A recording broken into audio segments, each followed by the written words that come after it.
Abramos a palavra de Deus, meus irmãos, no livro que tem sido nossa meditação nos domingos pela manhã. E dessa vez eu quero convidá-los a lerem o que comigo que está escrito em Êxodo, capítulo 30. Nós leremos do verso 11 ao 16 e depois do 22 ao 38. Êxodo 30, do 11 ao 16 e do 22 a 38. Nosso título da nossa mensagem é duplo. É um título e um subtítulo. Consagrados a Deus. O aspecto funcional da santificação. Consagrados a Deus. O aspecto funcional da santificação. Nós vamos entender um pouco sobre isto à medida que vamos expondo a palavra de Deus. Diz assim a palavra de Deus, Êxodo 30, de 11 a 16, depois do 22 ao 38. Disse mais o Senhor a Moisés: quando fizeres recenseamento dos filhos de Israel, cada um deles dará ao Senhor o resgate de si próprio quando os contares, para que não haja entre eles praga nenhuma quando os arrolares. Todo aquele que passar ao arrolamento dará isto: metade de um ciclo, segundo o ciclo do santuário. Este ciclo é de 20 geras. A metade de um ciclo é a oferta ao Senhor. Qualquer que entrar no arrolamento de 20 anos para cima, dará a oferta ao Senhor. O rico não dará mais de meio ciclo, nem o pobre menos, quando derem a oferta ao Senhor para fazerdes expiação pela vossa alma. Tomarás o dinheiro das expiações dos filhos de Israel e o darás ao serviço da tenda da congregação. E será para memória aos filhos de Israel diante do Senhor, para fazeres expiação pela vossa alma. Disse mais o Senhor a Moisés, verso 22, tu, pois, toma das mais excelentes especiarias, de mirra fluida, 500 ciclos, de cinamomo odoroso, a metade, a saber, 250 ciclos, de cálamo aromático, 250 ciclos, e de cássia, 500 ciclos, segundo o ciclo do santuário, e de azeite de oliveira, 1 hin. Disto farás o óleo sagrado para a unção, o perfume composto segundo a arte do perfumista. Este será o óleo sagrado da unção. Com ele ungirás a tenda da congregação e a arca e a arca do testemunho, e a mesa com todos os seus utensílios, e o candelabro com os seus utensílios, e o altar do incenso, e o altar do holocausto com todos os utensílios, a bacia com seu suporte. E assim consagrarás estas coisas para que sejam santíssimas. Tudo o que tocar nelas será santo. Também ungirás Arão e seus filhos, e os consagrarás para que me oficiem como sacerdotes. Dirás aos filhos de Israel: este me será o óleo sagrado da unção nas vossas gerações. Não se ungirá com ele o corpo do homem que não seja sacerdote, nem fareis outro semelhante da mesma composição. É santo e será santo para vós outros. Qualquer que compuser óleo igual a este ou dele puser sobre um estranho, será eliminado do seu povo. Disse mais o Senhor a Moisés: toma substâncias odoríferas, estoraque, ônico e gálbano, estes aromatas com incenso puro, cada um de igual peso, e disto farás incenso, perfume segundo a arte do perfumista, temperado com sal, puro e santo. Uma parte dele reduzirás a pó, e o porás diante do testemunho na tenda da congregação, onde me avistarei contigo. Será para vós outros santíssimo. Porém, o incenso que fareis, segundo a composição deste, não fareis para vós mesmos. Santo será para o Senhor. Quem fizer tal como este, para o cheirar, será eliminado do seu povo. Amém. Quando você pensa em santificação ou santidade, o que lhe vem à mente? O que é uma pessoa santa? O que é um povo santo? O que é uma coisa santa?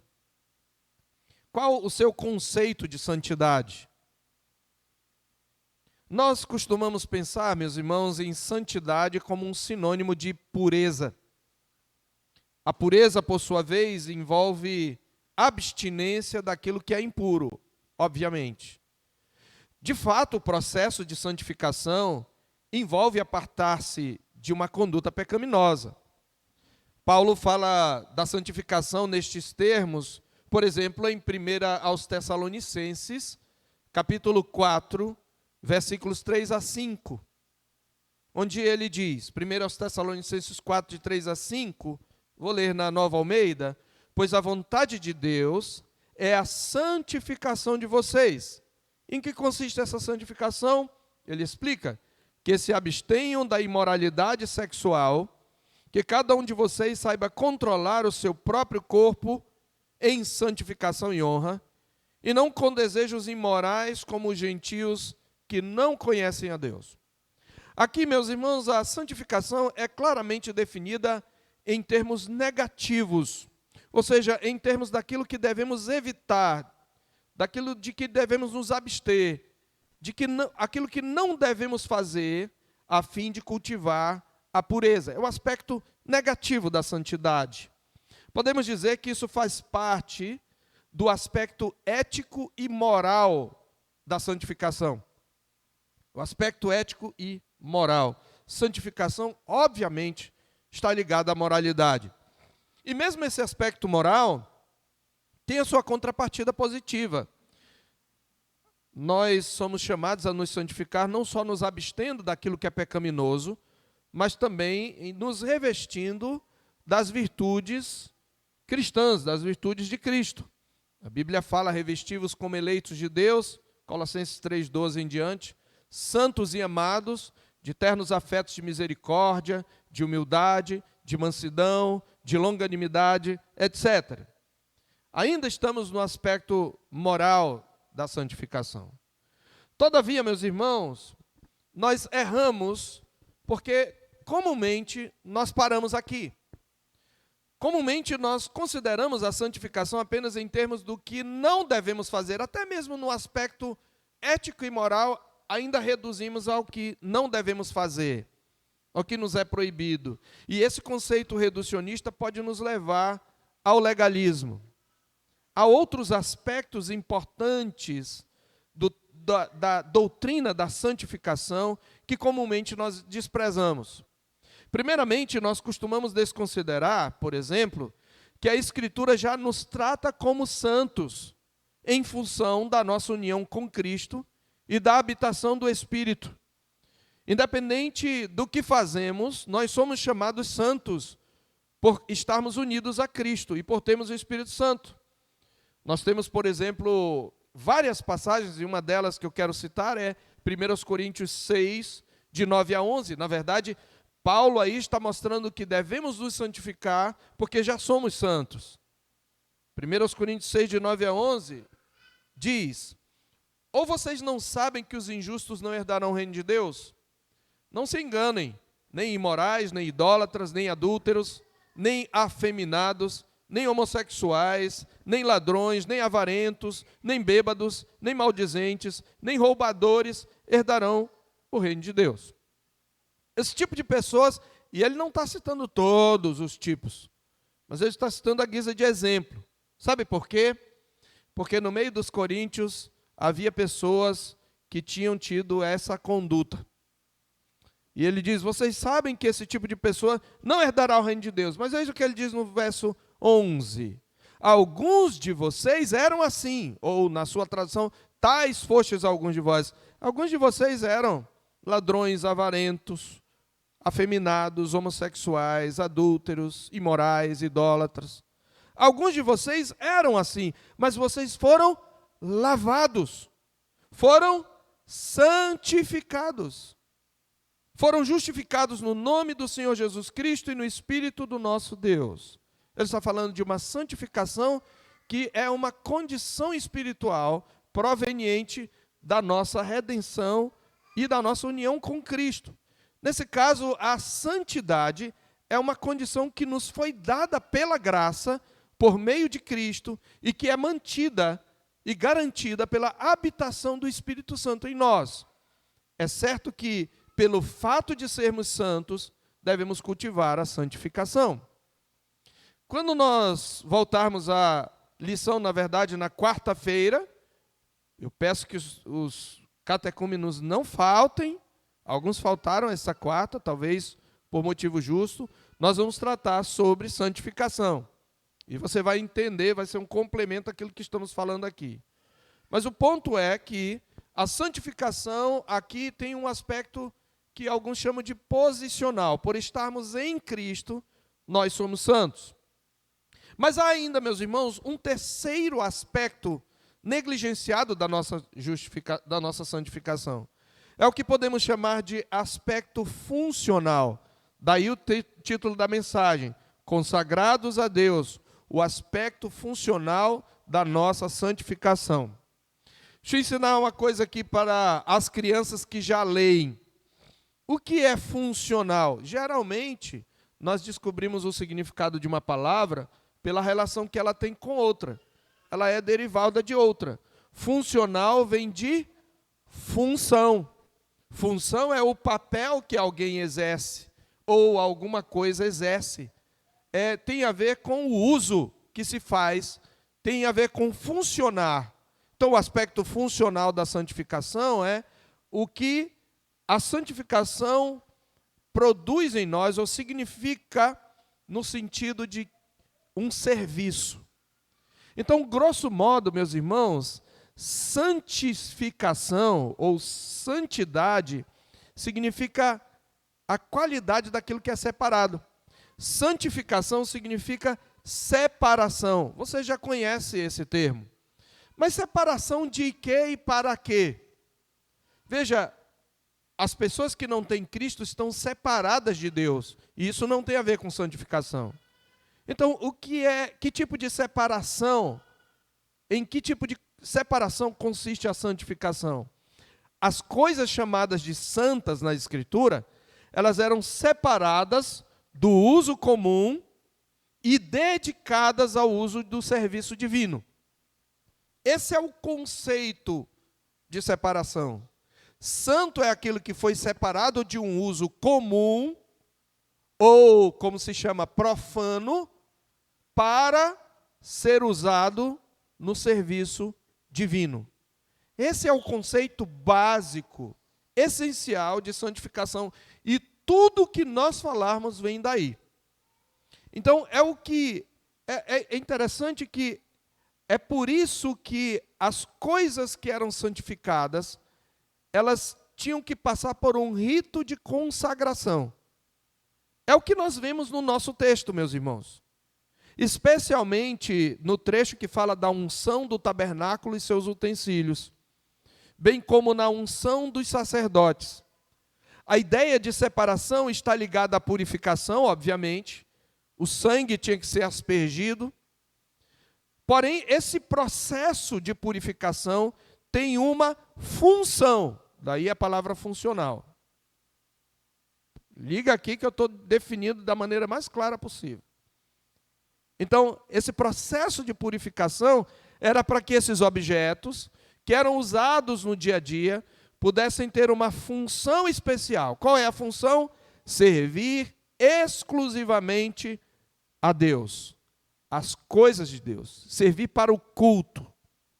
Este é o ponto.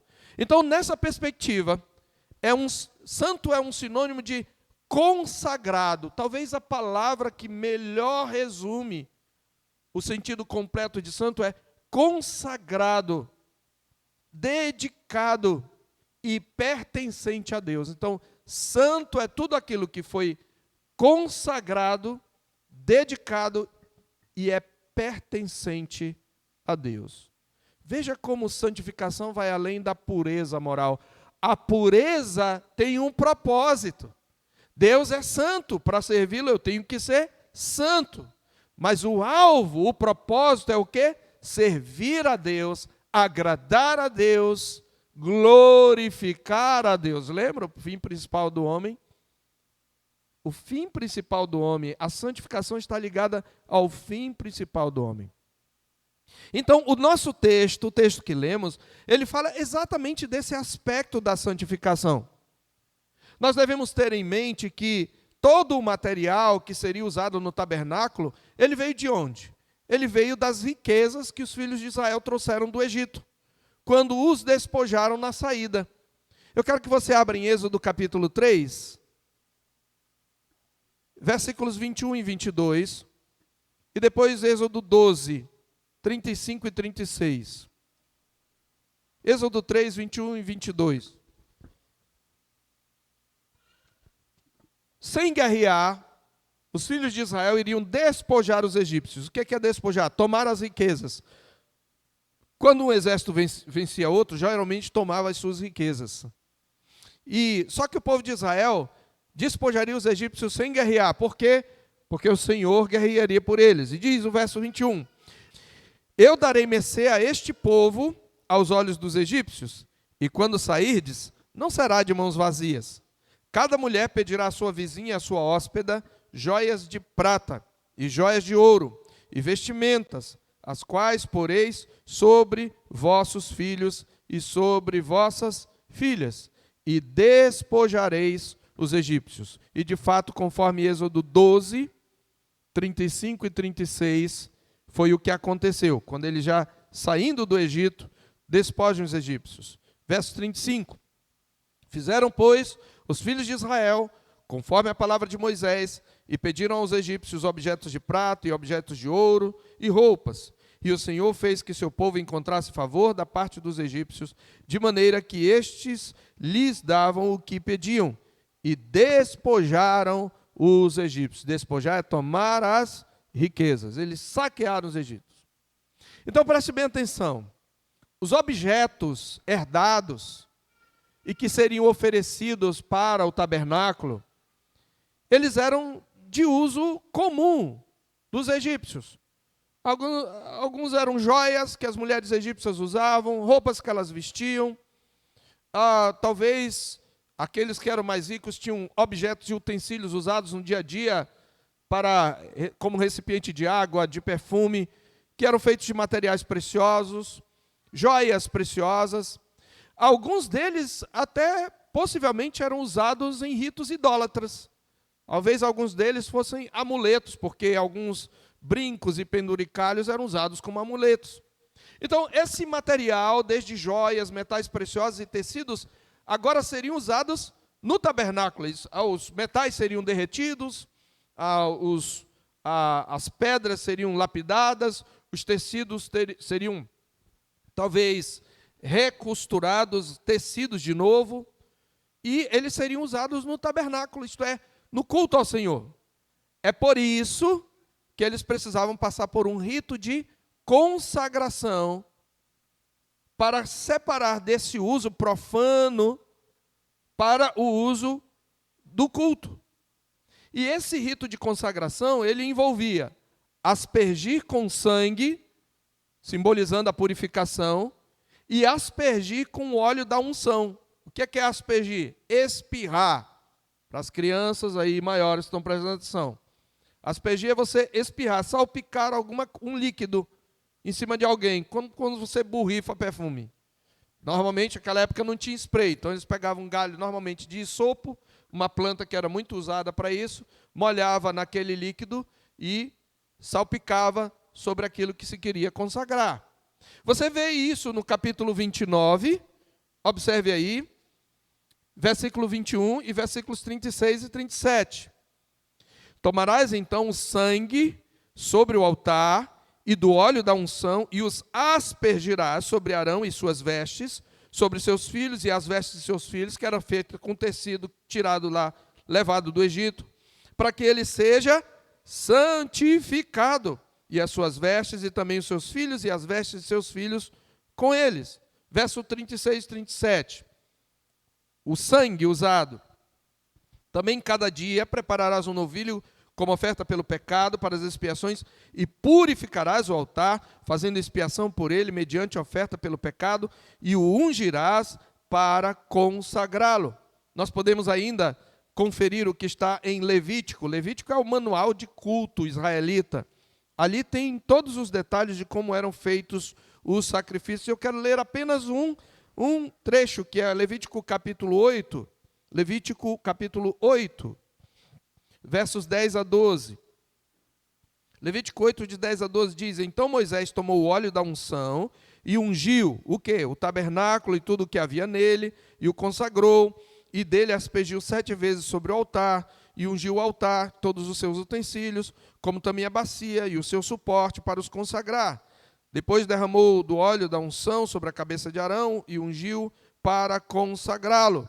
Essa palavra consagrar é a mesma palavra santificar, porque santificar e consagrar são sinônimos. Consagrar é que eu passo por um processo de purificação e sou dedicado ao Senhor para uso exclusivo. Meus irmãos, nós já vimos sobre essa questão da consagração quando nós pregamos sobre o sacerdócio santo, mostrando o que Deus requer daqueles que o servem. Nós vimos as prescrições divinas para a consagração de Arão e de seus filhos. E vimos que elas nos mostram o que é necessário para que nós estejamos aptos para sermos um sacerdócio santo, a fim de oferecermos nossos sacrifícios espirituais agradáveis a Deus. Nós vimos que é necessário estarmos limpos de toda imundícia, é necessário estarmos vestidos com vestes de salvação, de louvor e de santidade, é necessário sermos ungidos para o ofício, é necessário estarmos cobertos com o sangue da aspersão, e é necessária a total consagração de dons, talentos, força, vitalidade no culto ao Senhor. Então, pensamos na ideia de consagração, né, na ocasião, a partir do rito do holocausto, no qual foi destacada a consagração ligada ao culto solene oferecido ao Senhor. E eu quero, então, falar dessa consagração ainda. Então, nós estamos tratando desse mesmo tema, porque ele tem a ver com o nosso sacerdócio. Aqui, tirado do sacerdócio de Arão. No texto que nós lemos, nós temos 3 elementos litúrgicos que apontam para a consagração como um aspecto funcional da nossa santificação. No versículo 11 ao 16, você tem um resgate de soldados que estavam sendo alistados para a guerra. Então, primeiro, do verso 11 ao 16, nós temos o preço de um resgate. Esses são os 3 pontos da exposição. O preço de um resgate. Você tem, em segundo lugar, o óleo da unção, no verso 22 ao 33. E, em terceiro, você tem o incenso sagrado. São 3 coisas muito claras no texto. O preço de um resgate, o óleo da unção e o incenso sagrado. Esses 3 elementos, a prata do resgate, o óleo da unção e o incenso sagrado, eles apontam para alguns princípios do aspecto funcional da nossa santificação. Nós somos santificados no sentido de que nós fomos chamados, separados do mundo, purificados do pecado, para servir exclusivamente a Deus. Eu vou repetir. Nós fomos separados, nós fomos purificados, fomos separados do mundo. Ele não nos tirou, mas nós somos separados para servir exclusivamente a Deus. E esse é muito importante, o exclusivamente. É uma das palavras ou um dos aspectos que nós mais negligenciamos e dos quais nós mais nos esquecemos. Nós pensamos na nossa vida espiritual como mais um acessório, talvez o principal acessório da nossa vida. Eu tenho a minha vida profissional, eu tenho a minha vida escolar, acadêmica, eu tenho a minha vida familiar e eu tenho a minha vida na igreja, e a minha vida na igreja me ajuda a sustentar nessas outras coisas para que eu seja feliz, para que eu crie meus filhos bem, para que eu tenha uma boa vida. Mas não é esta a perspectiva bíblica. Na perspectiva bíblica, meus irmãos, a partir do momento em que eu sou convertido ao Evangelho, a partir do momento em que eu confesso Cristo como meu Senhor, tudo na minha vida deve ser dedicado exclusivamente a Deus. Ah, pastor, então não vou ter vida familiar? Tenho, porque Deus me colocou como tendo uma função na minha família. Eu não vou ter um emprego? Sim, eu vou ter um emprego, mas eu vou escolher o meu emprego e eu vou trabalhar em função de servir a Deus. Tudo na minha vida pertence agora a Deus. Nada agora tem uso comum, nada tem uso profano. Tudo é sagrado na vida do crente. Esse é o grande ensinamento. Se você não pegar mais nada, você pegou a mensagem. Tudo na sua vida, tudo que você faz, se você é de Deus, deve ser dedicado exclusivamente a Deus. Eu não tenho tempo para ter minha alegria e prazer. Sim, mas a sua alegria é em Deus. E se você se alegra com as coisas boas que Deus lhe dá, você deve render graças a Deus por elas, desenvolver gratidão e usá-las para a sua glória. Este é o ensinamento desse trecho que nós estamos lendo. E por que tudo deve ser dado para Deus? E ele exatamente traz aqui que aspectos estão envolvidos nesse dar tudo para Deus. Ele vai mostrar, eu quero dividir em 3 pontos. Primeiro, o preço do resgate, versos 11 a 16, nós aprendemos que nós fomos resgatados por um preço. Tudo pertence a Deus porque nós fomos comprados. Na verdade, nós pertencemos duplamente a Deus. Primeiro, por direito de criação e como crentes por direito de redenção.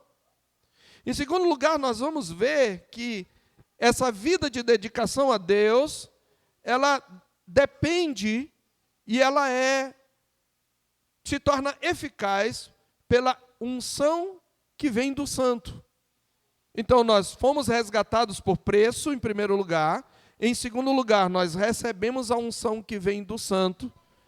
E em terceiro lugar, no incenso, nós descobrimos que somos cobertos com a intercessão contínua que sobe como aroma suave à presença de Deus. Todas estas coisas não só motivam, mas garantem a nossa santificação no seu aspecto funcional, a nossa consagração a Deus. Vamos pensar em cada uma delas rapidamente. Primeiro, nós aprendemos dos versos 11 a 16 que nós fomos resgatados por um preço. Deus ensina isso para Israel através de um pagamento, do pagamento de um imposto, na verdade. Você lembra que aqui a lei, ela inclui leis civis, leis cerimoniais e leis morais. Os 10 mandamentos resumem a lei moral. Aqui nós temos quase que uma lei civil e ao mesmo tempo cerimonial. Mas não é bem que eles deveriam fazer isso, porque essa é uma lei que a gente chama de casuística. Veja o verso 11. Verso 11, disse mais o Senhor a Moisés: quando fizeres essenciamento dos filhos de Israel, cada um deles dará ao Senhor o resgate de si próprio. Há um momento em que Deus ordena o recenseamento, lá em Números capítulo 11. Esse é o momento que Deus ordenou um recenseamento. Havia, pelo menos a Bíblia mostra 2 ocasiões em que um recenseamento é feito, ou 2 tipos de ocasiões. O primeiro é ordenado por Deus. No segundo ano, Números 1, após a saída dos filhos de Israel do Egito, no primeiro dia do segundo mês, falou o Senhor a Moisés, no deserto do Sinai, na tenda da congregação, dizendo: levantai o censo de toda a congregação dos filhos de Israel, segundo as suas famílias, segundo a casa de seus pais, contando todos os homens, nominalmente, cabeça por cabeça, da idade de 20 anos para cima, todos os capazes de sair à guerra em Israel, a esses contareis, segundo os seus exércitos, tu e Arão. Aqui, o Senhor ordena a Moisés que levante o censo de Israel. Mas não é o censo de todo mundo. É o censo apenas dos homens de 20 anos para cima. Porque são os homens considerados capazes de sair à guerra. No nosso país, os homens com 18 anos são alistados, né? Em Israel era com 20 anos. E ele diz que era para levantar esse censo.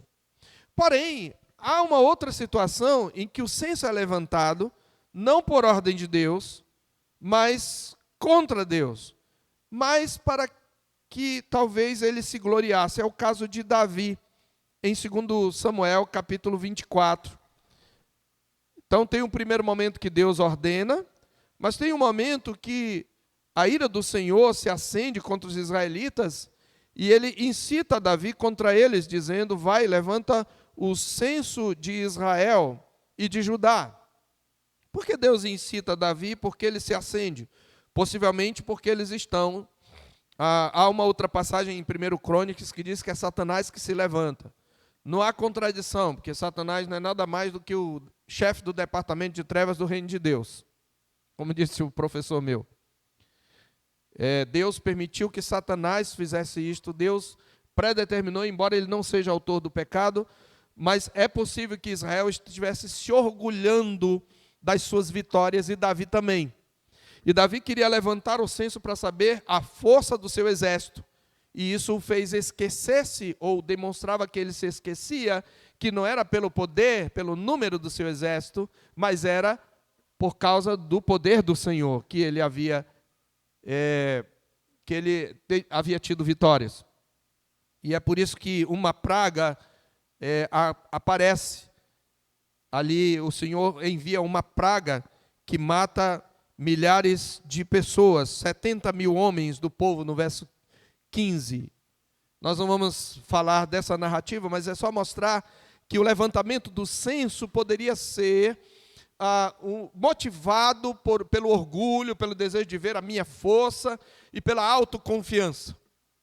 Então, por que Deus, voltando para o capítulo 30, diz: quando fizeres recenseamento, cada um deles dará ao Senhor o resgate de si próprio quando os contares, para que não haja entre eles praga nenhuma quando os arrolares. Porque era muito fácil se ensoberbecer com o tamanho do exército, com o número dos soldados. E achar que a vitória que o Senhor lhes daria seria pelo seu número ou pela sua valentia. Então o Senhor, já prevendo esse pecado, está dizendo: quando você levantar, e algumas vezes eles iriam levantar apenas para ver o número mesmo, por soberba, como aconteceu com Davi, e não por ordem de Deus, como acontece em Números. Então o Senhor já está adiantando e diz: olha, cada um deles vai dar ao Senhor um resgate. E essa palavra traduzida por resgate, algumas vezes aqui a palavra expiação, traduz a mesma palavra no hebraico, que é a mesma palavra que deu origem à palavra propiciatória, a ideia de cobrir o pecado. Essa é a ideia. Vocês vão ter que pagar uma cobertura para o pecado de vocês. A ideia de expiação, de propiciação, para que não haja entre eles praga nenhuma quando os contares, caso eles se ensoberbeçam, para que eles não morram. Por causa da soberba, eles vão perder a guerra. Então, como muitos deles vão pecar, você deve pagar de antemão o resgate. E o resgate será metade de um ciclo, segundo o ciclo do santuário. Isso seria cerca de 6 gramas de prata. O ciclo era um peso. Então veja, por que de 20 anos para cima? Porque seriam homens que lutariam nas guerras de Israel. Então, observe aqui que há uma similaridade entre esse censo, o censo de Davi, e em resposta à ação pretensiosa de Davi, Deus havia enviado a praga. E aqui no capítulo 30, verso 12, o propósito do resgate é para que não haja praga. Mas há uma diferença significativa entre essas passagens, é que o perigo reside em cada pessoa que se permite ser contada. Não há qualquer atribuição de culpa a Moisés por fazer o censo, mas as pessoas contadas, eu sou contado os exércitos de Israel, poderia se ensoberbecer. E em resposta, eles fazem uma contribuição quando eles vão levantar o censo. E é uma espécie de expiação. Sabemos que não havia remissão de pecados sem o derramamento de sangue. Mas o derramamento de sangue aqui já foi feito naquela consagração, ou seria feito antes, naquela consagração de todas as coisas, quando eles oferecessem o novilho. Mas a prata, esse pagamento em dinheiro, ele aponta para uma questão, uma doutrina importante. O perdão dos pecados exige o pagamento de um resgate. O perdão dos pecados é gratuito para quem o recebe, mas ele exige o pagamento e o preço de um resgate. Mas aí você pode dizer, não, mas são eles quem estão pagando. Então não é gratuito para eles. Mas eles estão pagando de onde? Eles estão pagando dos despojos que receberam dos egípcios da parte do Senhor. Não é nada deles, eles eram escravos. Então, na verdade, eles estão pagando algo a partir daquilo que Deus lhes deu. O ponto aqui que o Senhor está ensinando para esse exército é: esse exército precisa, cada homem que vai guerrear, precisa lembrar, primeiro, que não é pela força do seu braço, é porque ele foi resgatado pelo Senhor para ser o seu exército, para guerrear pelo Senhor, e é o Senhor que vai dar vitória. Segundo lugar, cada um precisa lembrar que pertence a Deus. É isso que ele está dizendo. Vocês são o exército de Deus. Quando a Bíblia fala o Senhor dos exércitos, isso inclui toda a criação e isso inclui a igreja, o povo de Israel. Então, por isso, eles tinham que pagar, e observe que era o mesmo preço. Tanto não é algo que tem a ver com mérito ou com riqueza, que era o mesmo preço. Ele diz no verso 14, qualquer que entrar no arrolamento de 20 anos para cima, dará oferta ao Senhor. O rico não dará mais de meio ciclo, nem o pobre menos, quando derem oferta ao Senhor, para fazer expiação pela vossa alma. O que ele está dizendo? O preço do resgate é o mesmo para todos. É o mesmo preço. É o que ele está dizendo. E ele está também, algumas ofertas, conforme a posição da pessoa, elas podiam ser maior ou menor. O príncipe, quando dá uma oferta pelo pecado, ele tinha que oferecer um novilho. Já o homem comum poderia ser um cabrito, uma cabra, um cordeiro, mas o pobre ofereceria uma rola ou um pombinho. Aí está se ligando o pecado à responsabilidade, mas aqui está se ligando o pecado ao preço do resgate.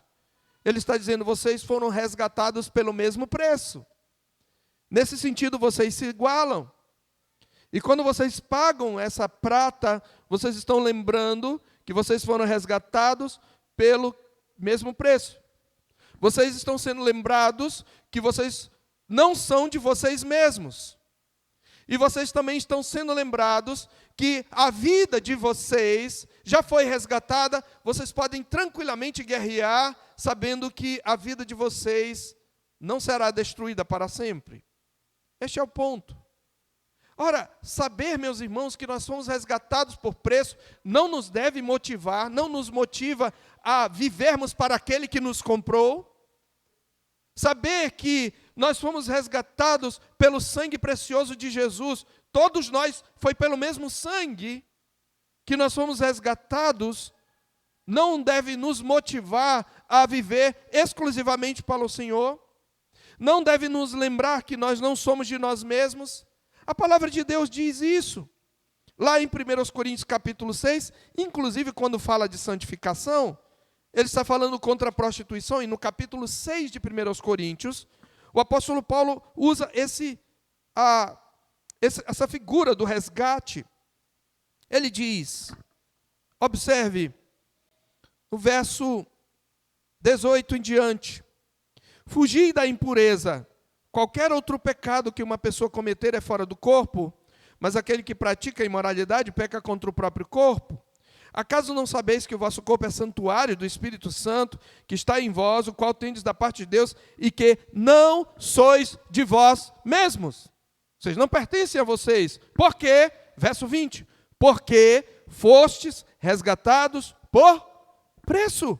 Agora, pois, glorificai a Deus no vosso corpo. Porque eu tenho que me santificar. Não é por simples moralismo, não é por simples legalismo. Porque, rapazes, moças, nós temos que possuir o corpo em santificação e honra, porque nosso corpo foi comprado, nosso corpo foi resgatado, ele é valioso, ele vale o sangue do Cordeiro. Pedro faz essa comparação em 1 de Pedro, capítulo 1, quando fala também de santificação. Em 1 de Pedro, capítulo 1, no versículo 17 em diante, desde o verso 15, 1 de Pedro 1,15. Pedro vai exatamente mostrar que esse tipo de resgate da prata, ele é um tipo do resgate que nós recebemos pelo sangue de Jesus. Ele diz assim: pelo contrário, segundo é santo aquele que vos chamou, tornai-vos santos também vós mesmos em todo o vosso procedimento. Porque está escrito: sede santos, porque eu sou santo.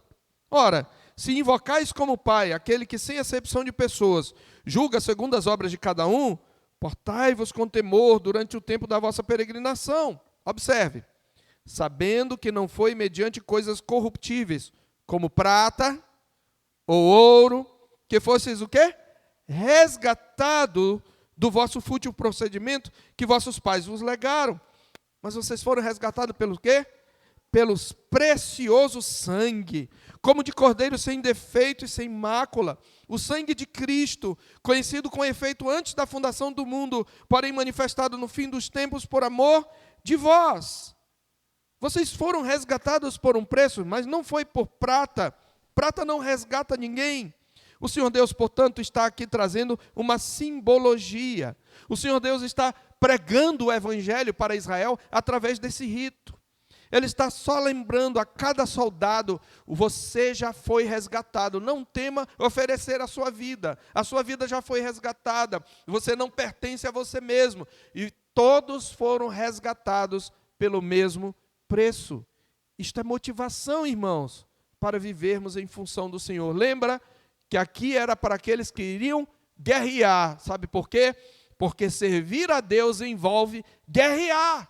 Ora, nós estamos numa batalha espiritual, não contra o sangue e a carne, mas contra os dominadores desse mundo tenebroso, contra as forças espirituais do mal nas regiões celestes. Então, se estamos numa guerra, é certo que vamos nos ferir, é certo que vamos ser atacados, é certo que vamos sofrer, mas nós não devemos temer, porque nós já fomos resgatados. A nossa vitória está garantida, e nós podemos ter a certeza de que nós estamos no lugar certo, no caminho certo. Por isso nós podemos ter uma vida santa no sentido de totalmente consagrada a Deus. Mas não apenas nós fomos resgatados por preço. A nossa consagração é garantida também porque nós recebemos, em segundo lugar, a unção que vem do santo. É isso que significa esse incenso sagrado. Ele fala de um incenso, e ele deveria tomar das mais excelentes especiarias, do verso 22 a 33.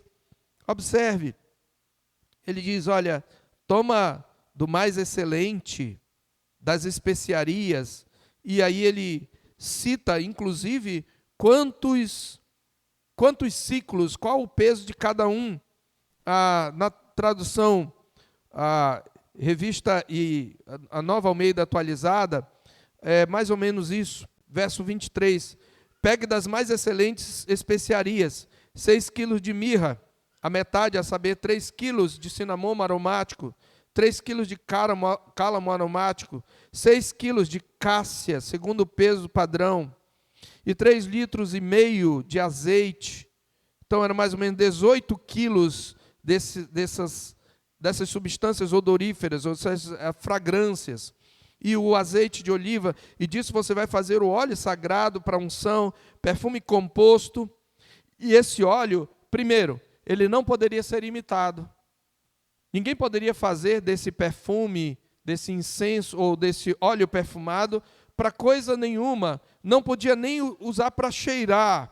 Qualquer que compuser óleo igual a este, ou dele puser sobre um estranho, será eliminado do seu povo.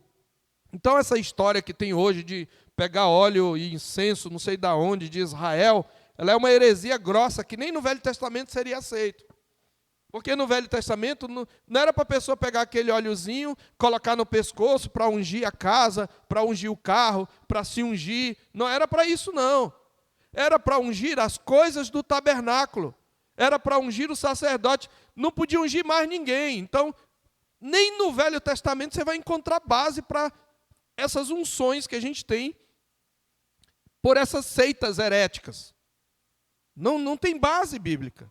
Aqui era uma unção específica. Veja, Diz no verso 26, com ele ungirás a tenda da congregação, e a arca do testemunho, e a mesa, e todos os utensílios, e o candelabro, com os seus utensílios, o altar do incenso, o altar do holocausto, com todos os utensílios, e a bacia com o seu suporte. Assim consagrarás estas coisas, para que sejam santíssimas. Tudo o que tocar nelas será santo. Também ungirás Arão e seus filhos, e os consagrarás, para que me oficiem. Este me será, dirás aos filhos de Israel, este me será o óleo sagrado da unção nas vossas gerações. Não se ungirá com ele o corpo de homem que não seja sacerdote, nem fareis outro semelhante da mesma composição, é santo e será santo para vós outros. Nós sabemos, meus irmãos, que a unção, ela é um símbolo, a unção com óleo era um símbolo da unção com o Espírito Santo. Eu posso citar pelo menos 2 passagens no Novo Testamento. Uma delas está em 2 Coríntios, capítulo 1, versículos 21 e 22.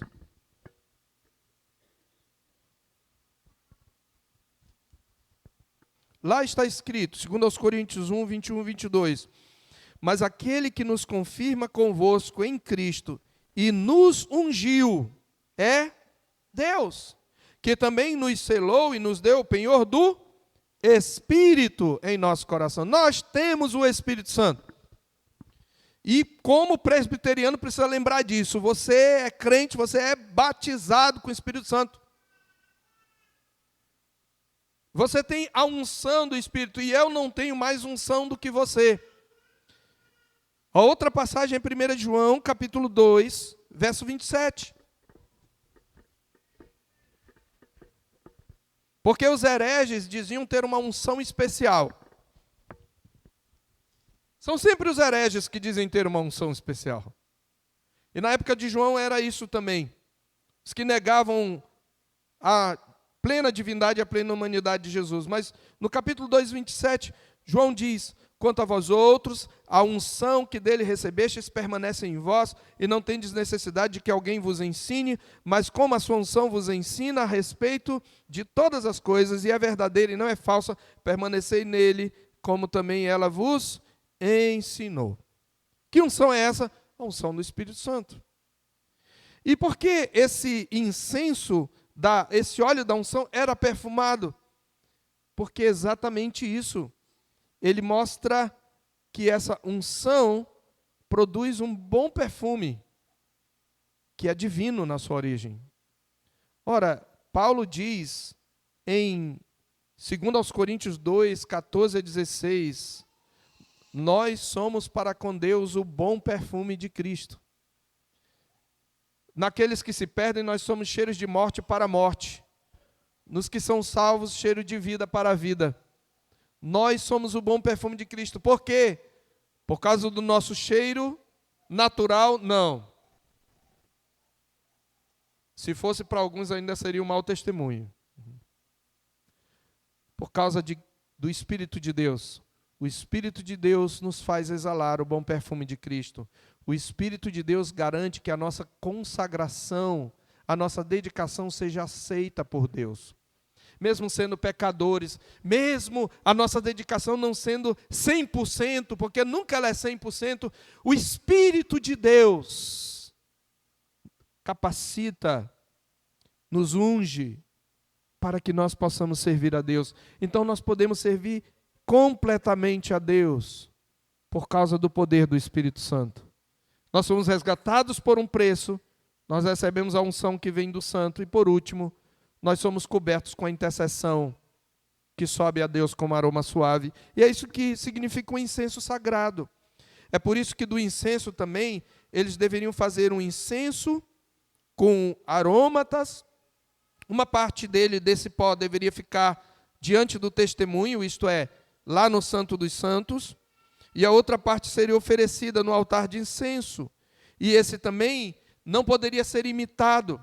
Quando o sacerdote orava pelo povo lá, ele derramava o incenso, aquele pó, no altar, e aquilo fazia subir uma fumaça cheirosa que invadia o Santo dos Santos.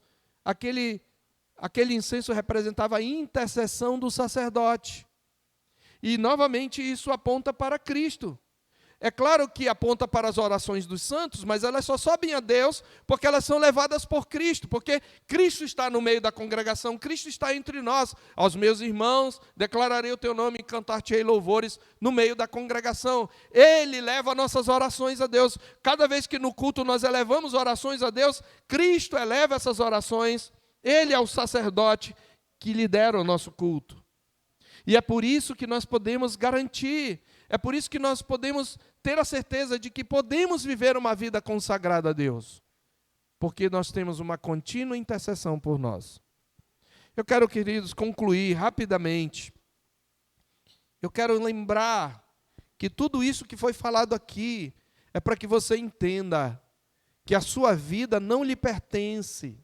Você foi resgatado por preço e foi pelo sangue precioso. Quão preciosa é a sua vida aos olhos de Deus, por causa do Cristo que morreu por mim e por você.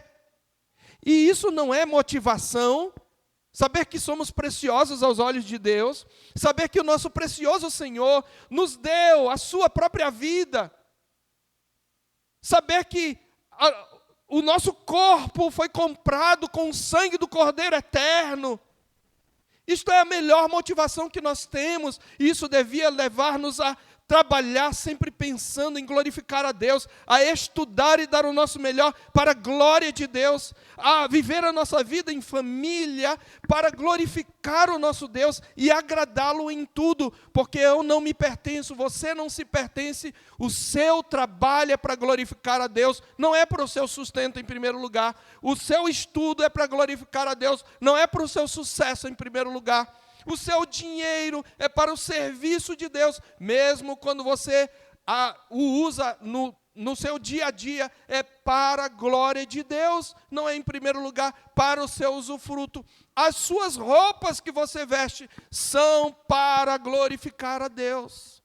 Tudo é sagrado, irmãos. Esta é a grande lição. Tudo pertence a Deus, porque nós fomos comprados por um alto preço.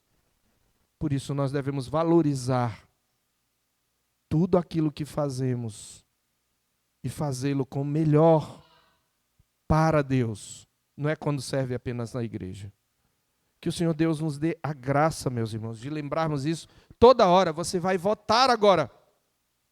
Agora você vai votar e exercer sua cidadania. Não é para agradar parentes, não é para agradar amigos, não é para pagar favores, não é para pagar o emprego, é para glorificar a Deus. Então você vote em quem tem valores que não são opostos aos valores de Deus. Você precisa lembrar que quando você for votar, você vai estar prestando culto a Deus. Se você entender isso, você vai pensar melhor em quem você vai votar. Que o Senhor Deus aplique a sua palavra ao nosso coração. E não nos esqueçamos que 24 horas por dia, nós somos consagrados a Deus. Vamos agora orar e agradecer ao nosso Deus. Nós te louvamos, ó Deus, pela tua palavra, que é viva, que é eficaz. Bendizemos o teu nome, Senhor, por nos lembrares que fomos resgatados por um alto preço. Cada um de nós, não importa o tamanho do pecado, foi o mesmo sangue que nos lavou, que nos resgatou. Louvamos o teu nome por sabermos que cada um de nós, independente do estágio do crescimento, tem sobre si a unção que vem do Santo e que faz nos exalar o bom perfume de Cristo.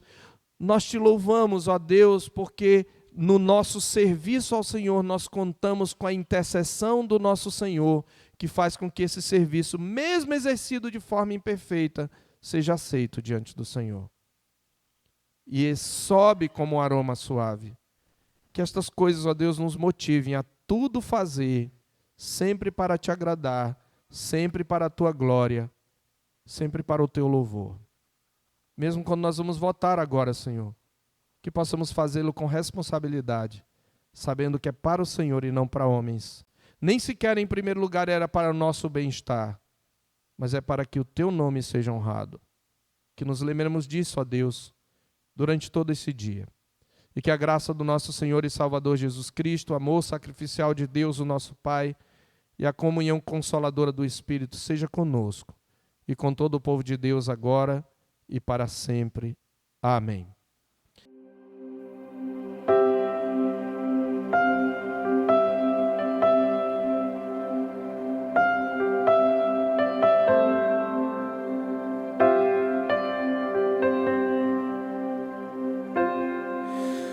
Tu és bem-vindo aqui.